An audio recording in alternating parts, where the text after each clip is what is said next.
दरवाजे तोडून घरात शिरलेल्या 4 दरोडेखोरांनी दाम्पत्याला मारहाण करत आणि धारदार शस्त्रांचा धाक दाखवत सुमारे 4 लाखांचे दागिने घेऊन पोबारा केला।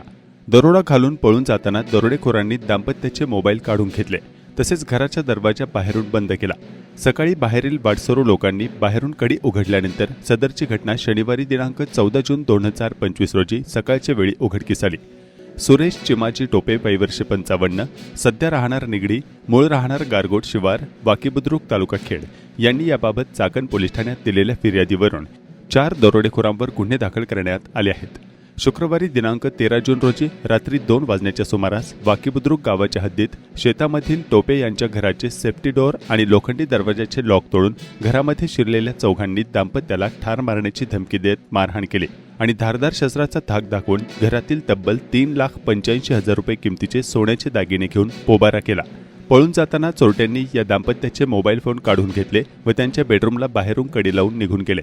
या प्रकरणी सुरेश टोपे यांनी चाकण पोलीस ठाण्यात दिलेल्या फिर्यादीवरून अंदाजे 35 ते 40 वयोगटातील 4 अज्ञात दरोडेखोरांवर चाकण पोलीस ठाण्यात गुन्हा दाखल करण्यात आला आहे। या घटनेमध्ये 1.5 तोळे वजनाची सोन्याची चैन, 5 तोळे वजनाच्या सोन्याच्या बांगड्या, 2 तोळे वजनाचे मणी मंगळसूत्र, अर्धा तोळा वजनाचे कर्णफुले, अर्धा तोळा वजनाची हाताच्या बोटातील अंगठी असं 3,85,000 रुपयाचा ऐवज घेऊन दरोडेखोरांनी पोबारा केला।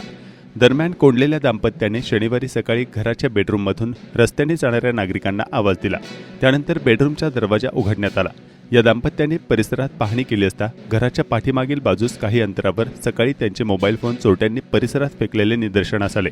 सर्व दरोडेखोर मराठीमधून एकमेकांशी संवाद साधत होते। या दरोडेखोरांना आवाज आणि शरीराच्या ठेवणीवरून ओळखता येईल असे या दाम्पत्याने पोलिसांना सांगितले आहे।